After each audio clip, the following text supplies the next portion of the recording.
Photoshop में alignment कैसे काम करती हैं, आज मैं उसमें आपको बताता हूँ।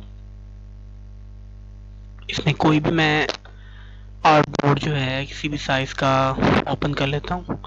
इसमें सबसे पहले मैं एक शेप जनरेट करूँगा। उसके बाद अब हम चाहते हैं कि ये शेप जो है ये हमारे इस आर्ट बोर्ड के सेंटर में हो। वैसे तो इसको मैनुअल भी किया जा सकता है, लेकिन नहीं, सही तरीका और जो ऑथेंटिक तरीका है हम उसको फॉलो करेंगे। तो ये अलाइनमेंट्स बेसिकली किस तरह से काम करती हैं फोटोशॉप में, मैं इसको आपको समझाने की कोशिश करता हूँ। आपने क्या करना है कि आप चाहते हैं कि ये आपकी लेयर है, ये आपका ऑब्जेक्ट है, इस आर्ट बोर्ड के सेंटर में आए। तो इसके लिए जो ज़रूरी है, सबसे पहले आपने वो शेप जिसको आपने सेंटर में करना है, आपने उसको सिलेक्ट कर लेना है, उसकी लेयर को, और जिस बैकग्राउंड में आपने उसको सेंटर में करना है वो आपने सिलेक्ट कर लेना है। तो आपने कंट्रोल प्रेस करने के बाद वो लेयर और बैकग्राउंड को सिलेक्ट कर लेना है। इस तरह से सिलेक्ट करने के बाद जो है ये अलाइनमेंट जो है ये ऑन हो जाएंगी बेसिकली, या आप इनको सिलेक्ट कर सकेंगे। अगर आप इस तरह से लेयर्स प्रॉपर सिलेक्ट नहीं करेंगे तो ये ऑप्शन ऑन नहीं होंगे, जिससे आपको पता चल जाएगा कि आप कुछ मिस्टेक है आपकी सिलेक्शन में। उसके बाद आपने यहाँ पर आप देख भी सकते हैं, ये सेंटर में बेसिकली करना हो तो एक दफ़ा आपने ये और एक ये मिडिल का ऑप्शन प्रेस करने के बाद ये आपका ऑब्जेक्ट जो है आर्ट बोर्ड के सेंटर में आ जाएगा। उसके अलावा मज़ीद हम ऑप्शन, मैं आपको थोड़ा सा और इसमें जो ऑप्शन है उसको क्लियर कर देता हूँ। उसी ऑब्जेक्ट को मैंने क्लियर कर लिया आपको बताने के लिए। तो ये जो साइड है इसमें आप ऐसे देख सकते हैं कि लिखा है जी left edge, align left edge. तो इसको आप प्रैक्टिस भी कर सकते हैं। इसको बेसिकली ट्राई करने पे हमारा ऑब्जेक्ट जो है वो लेफ्ट एज पे टच करेगा और इसको करने पे राइट एज पे करेगा। उसके बाद मैं दोबारा से इसको मिडिल में सेंटर में कर लेता हूँ और ये ऊपर शो कर रही है लाइन बेसिकली आर्ट बोर्ड की, और नीचे ये आपका ऑब्जेक्ट है। तो ये आपका अपर साइड पे और ये डाउन साइड पे ये लाइन शो कर रही है किसी आर्ट बोर्ड की, आप समझ सकते हैं कि बेस, और ये आपका फिर सेंटर और मिडल। उसके बाद ये दो बहुत इंपॉर्टेंट ऑप्शन है, एक ये वाला ऑप्शन और एक ये ऑप्शन, जिसका मैं इस्तेमाल आपको बताता हूँ।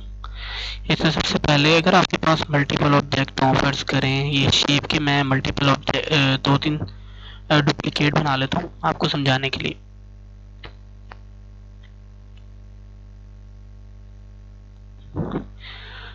अच्छा, ये 3 शेप मैंने बना लिए हैं और आप चाहते हैं कि मैं आप सबसे पहले तो इसका इस्तेमाल मैं आपको बताता हूँ कि आप चाहते हैं कि आपकी 3 शेप जो हैं इनका फासला जो है वो आपस में बराबर हो, और जो कि मैनुअल किया जाए तो उसमें गलती के बहुत ज़्यादा चांसेस होते हैं। तो आपने बेसिकली उन 3 लेयर्स को जिनको आप चाहते हैं कि वो बराबर भी हों और उनका बीच का फासला एक जैसा हो, उनको आपने सिलेक्ट कर लेना है बेसिकली। उसके बाद आपने प्रेस करना है इसको, आप डिस्ट्रीब्यूट वर्टिकली, बेसिकली ये एक तो डिस्ट्रीब्यूट भी हो जाएंगे और इससे इनका आपस में जो फासला है वो एक जैसा हो जाएगा। उसके बाद अब आप चाहते हैं कि आपकी ये 3 शेप्स जो आपने मुख्तलिफ लेयर्स पे बनाई हैं, आप चाहते हैं कि इसको आर्ट बोर्ड में आपने सेंटर में करना हो। तो उसका तरीका ये है कि आपने इन तीनों लेयर्स को ग्रुप बना के बेसिकली एक ऑब्जेक्ट बना लेना है या एक ग्रुप बना लेना है बेसिकली, क्योंकि अगर आप तीनों को करेंगे तो वो कुछ इस तरह से नज़र आएगा। आप तीनों को सिलेक्ट करने के बाद बैकग्राउंड में अगर इसको सेंटर करते हैं, सेंटर करने की कोशिश करेंगे तो वो कुछ इस तरह से नज़र आएगा।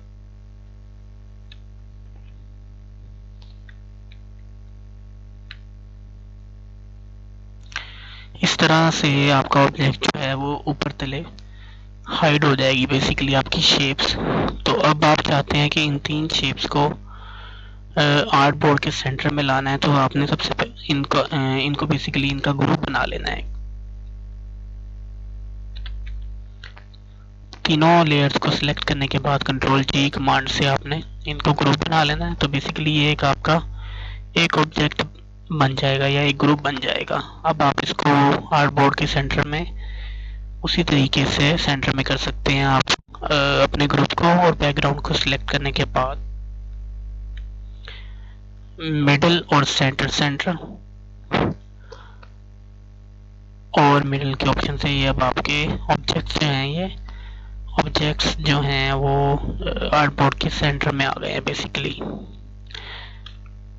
दूसरी, अगर आपके पास ऑब्जेक्ट्स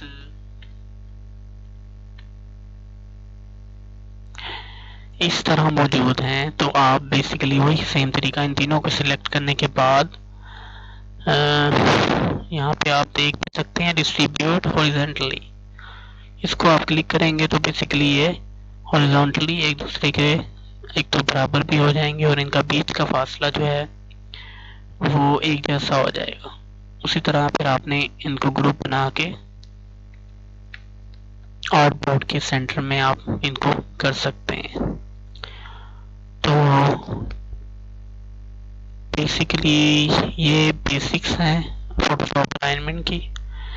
उसके अलावा एक और जो आप बहुत ज़्यादा इस्तेमाल करेंगे फोटोशॉप को चलाते वक्त, तो उसमें अक्सर ऐसा होता है कि कोई ऑब्जेक्ट या शेप के अंदर आपने अगर किसी दूसरी शेप को या टेक्स्ट को अलाइन करना हो तो उसका तरीका मैं आपको बताता हूँ।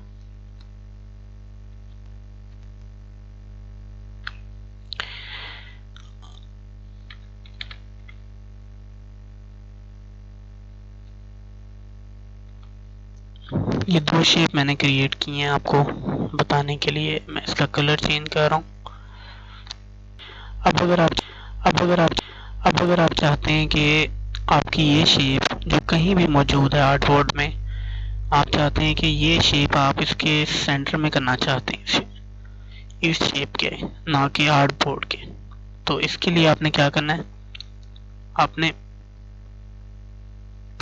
मूव टूल लेने के बाद इन दोनों को सिलेक्ट कर लेना है, सिर्फ इन दोनों को। तो आपकी अलाइनमेंट जो ऑप्शन है वो बेसिकली ऑन हो जाएंगे। इससे आपने इसको सेंटर में कर लेना है। और अगर आप चाहते हैं कि ये मुकम्मल दोनों शेप्स आर्ट बोर्ड के सेंटर में हो, तो आपने दोनों को सिलेक्ट करने के बाद बैकग्राउंड को सिलेक्ट कर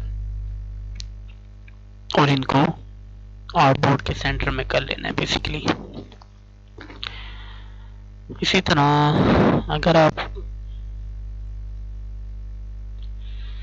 कोई भी आपके पास टेक्स्ट मौजूद हैं,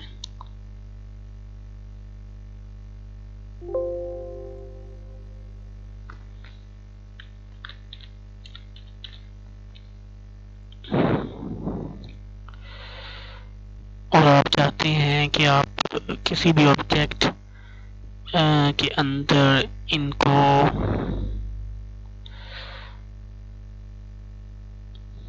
सेंटर करना हो, तो आपने उसी तरह टेक्स्ट की लेयर को और जिस ऑब्जेक्ट के अंदर आप करना चाहते हैं शेप के अंदर, उन दोनों को सिलेक्ट करने के बाद इसको इस तरह से टेक्स्ट को सेंटर में कर लेना है।